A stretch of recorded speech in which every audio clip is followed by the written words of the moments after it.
Sitting alone at the kitchen table with her eyes fixed on the empty coffee cup in front of her, Polly dreaded the upcoming conversation with her husband, Fred, today. Thankfully, their children had gone to the neighbor's house for a sleepover, sparing them the inevitable shouting match.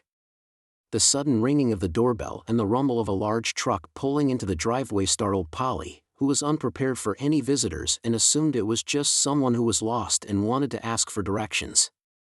In disbelief, she repeated, "I have a work order to pack and ship your belongings to 815 10th Avenue Southwest." The man signaled the crew to begin unloading boxes from the truck while pushing a writing pad toward Polly. "My husband will be back soon and I'm sure he'll be able to resolve this misunderstanding," insisted Polly. "Mrs. Brown, I just left your husband's 20 minutes ago and he asked me to give you this envelope if you get into any trouble." For the next 40 minutes they diligently packed and hauled box after box to the truck parked in the driveway, trying occasionally to ask Polly questions, but she seemed distracted, so they had to do the best they could.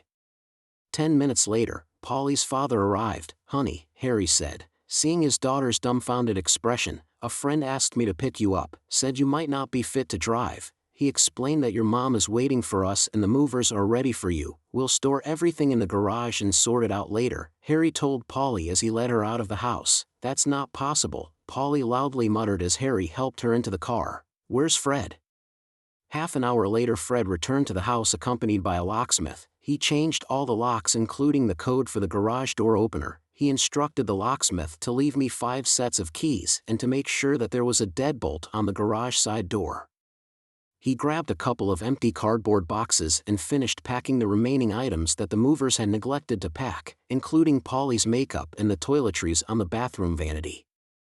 As he moved down the last 2 boxes, he noticed the arrival of the next truck and Fred greeted his sister, Melissa, who had entered with the movers.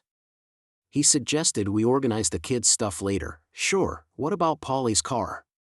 Melissa asks. "Her dad will pick up the car tonight after he talks to the movers," Fred tells her. "Can you take care of things here first?" He added as he headed for the garage without mushrooming. Melissa called after him and then turned to direct the movers where to put the stuff on time. Fred noted as he glanced at his watch in the car. Fred observed that his 3 best friends were in a heated discussion with Simon, who was a co-worker of his wife's but who didn't like him. "He thought we were joking until I pulled out a knife," Mike recalled with a smile. He gave him 2 choices, either leave in 24 hours or have an unfortunate accident with a knife. He finished with a distinct note of amusement in his tone. "Are you okay, man?" Fred picked up the photo and copy of the receipt that the investigator had delivered to his office Friday afternoon. Without opening it he knew what was inside. It was for his attorney's reference. He glanced at the invoice and sighed. "Well, another $1,000 short."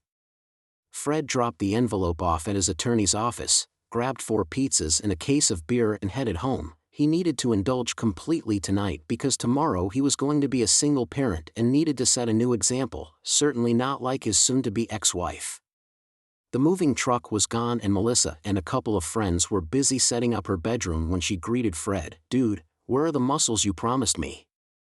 00 arrival, 7 o'clock. Everyone is gathered, drinking small drinks and making small talk, except for Fred, who Melissa eventually finds immersed in an old home movie in his den.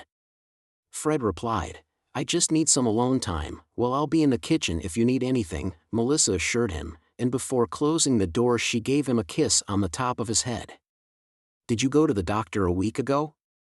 He yelled to his wife, who was in the kitchen preparing dinner. "I thought I had the flu and went to get a shot of B12, and she got back to me and said that the price was ridiculous."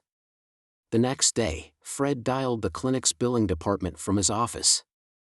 "My wife, Polly Brown, visited your clinic 2 weeks ago, and I think we overcharged her for the visit."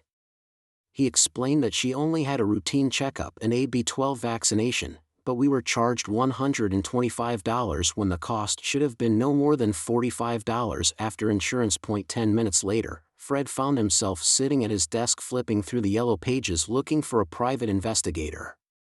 "I need you to start your investigation immediately because I'm going crazy wondering if Polly is being faithful to me.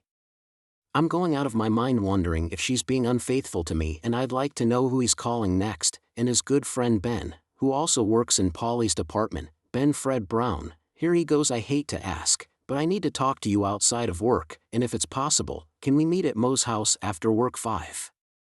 Fred wasn't entirely sure how to broach the subject with Ben, but given their longtime friendship, he thought honesty would be the most effective approach. I've just found out that Polly has been unfaithful to me. I suspect someone at her workplace. He told me it seems to have been going on for months. I need to find out who did it. Ben was shocked. It can't be, Fred. Polly would never do that to you. There must be some kind of misunderstanding. There's no misunderstanding, Ben. I've got the proof. I just need to know who it is.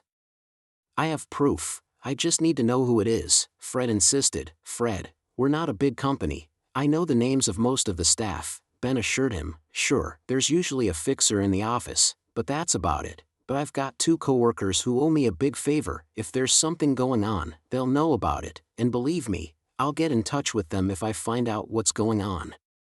I'm sorry too, he added sincerely, and Fred responded calmly. The next 3 days were agonizing for Fred. He had wanted to confront Polly face to face and demand answers from her, but at this juncture their sex life, while not exceptional, seemed to be reasonably satisfactory. Polly, however, had not expressed any desire to explore new things in bed, and she continued to deny Fred's requests for certain intimate behaviors. These seminars, usually held on Friday afternoons at the Best Western, lasted about 2 hours and were followed by casual gatherings for food and drink. He found himself questioning every aspect of the marriage, desperately searching for the motives behind Polly's infidelity. On Friday morning, Ben called to give him an update that if she was involved with someone at the company, it was probably a new guy named Simon Turner, who joined the company last year, and rumor has it that they've had a couple of lunches together and have been photographed dancing at happy hour. I know it's not conclusive evidence, but it's the best lead I could find. Hopefully you two can work things out. Thanks for the intel, but I'm not holding my breath, Fred replied grimly. He passed the info on to the private investigator Ben had recommended, and then closed the door to go home. How could he play the role of a normal loving husband? Despite Polly's attempts to initiate intimacy with Fred on Saturday night, Fred made the excuse of an upset stomach and turned away, pretending to sleep, and thankfully Monday arrived. He had hired and paid for a lawyer.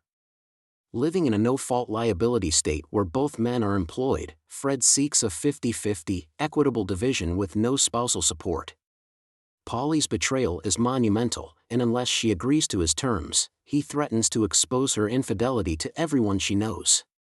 Anticipating Polly's reaction, Fred obtained a restraining order to ensure that she could not come within 250 feet of the house, although she could still call her daughters. Refusing to look at the incriminating evidence, Fred instructed the private investigator to put everything in an envelope and deliver it to his office, where he thanked Swift for her work and assured her that it would arrive in time for payment before the end of an eventful week. The papers would be filed on Monday and delivered Tuesday afternoon. Holly had no idea what was about to happen, Fred muttered, determined to keep the element of surprise in check.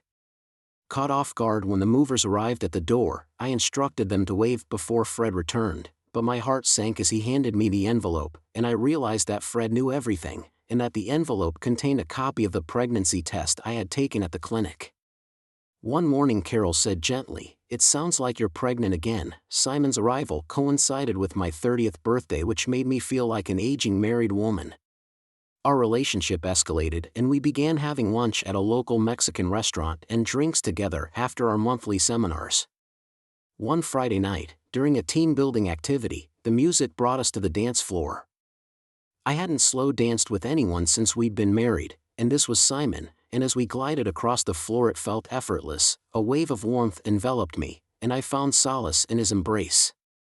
The time with Simon was so enjoyable that I couldn't resist the temptation to dance, and a few lunches seemed innocent enough, or so I convinced myself.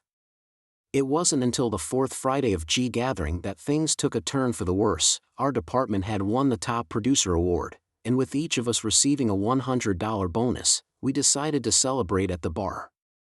I stumbled on the carpet and Simon quickly grabbed me around the waist and chest before I hit the ground. He helped me to my feet and asked me, "Are you okay?" On an impulse I locked eyes with him and kissed him. It caught him off guard, but he responded almost immediately. I felt like a long time had passed before I came back to my senses. My cheeks were red with shame. "I'm so sorry. I shouldn't have done that," I stammered, feeling ashamed. "Please forgive me." "Don't worry, Polly." Simon smiled and reassured me that it was your saving grace.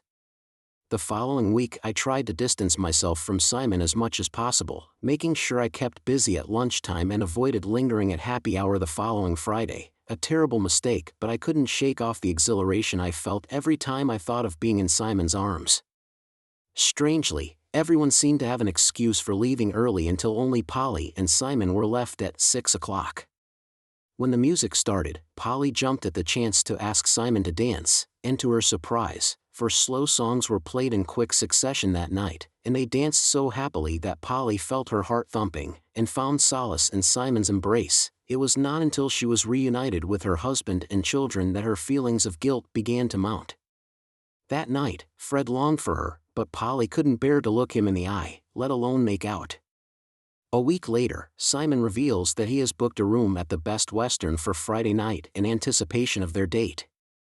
"I'm not entirely sure, but let's not linger in the hallway," Polly replied, her tone dripping with urgency, and just as they entered the room, their restraint disappeared and they found themselves tearing at each other's clothes in a frenzy of desire. When Carol said that she might be pregnant, Polly panicked and rushed to the doctor. She couldn't imagine that the tests showed that she was pregnant. After all, Simon had been taking protective measures and Fred had had a retinectomy. She sat in the kitchen waiting for Fred to return. She knew she had to break the news to him, but little did she know that her world was about to fall apart. Fred wanted retribution from both Polly and Simon. He demanded that Simon leave town and never come back so that he didn't have to put up with the sight of him again. As for Polly, Fred would love to see her suffer for breaking up their once happy family. When Fred's unmarried sister, Melissa, moves in to assist him in raising their 2 daughters, Fred is faced with the daunting task of coping with the complexities of female adolescence without knowing where to begin. Fred draws strength from the unwavering support of his parents and knows they will get through it together. On Sunday, Fred gathered his daughters and Melissa together and gently explained to them the conflict between him and his mother. Despite Polly's persistent attempts to get in touch with Fred, Fred remained resolutely silent. Fred took decisive action by canceling all joint financial arrangements and removing Polly from his insurance 4001 and other accounts, but Fred allowed Polly to visit the children on Wednesday. Polly's attorney made a series of demands, prompting Fred to stand up and prepare to leave. Fred replied in a low voice, "The terms are the same as before. Polly has visitation rights, but physical custody is mine. I refuse to allow my children to have an illegitimate child she conceived with another man." "I'm really sorry, Fred. I don't know how I could have allowed this to happen. I really did love you," Polly sobbed. "I guess it wasn't enough," Fred replied as he left. Fred looked back at Polly. "Since you conceived the baby at the team building meeting. Since you're pregnant with your baby at a team building seminar, maybe you can claim it as a workplace injury and ask for compensation," he said with a grin before walking away for the last time. Thank you for taking the time to listen to today's story. If you enjoyed it, please consider bookmarking and subscribing, and if you haven't already, feel free to share your thoughts on the events in the comments below.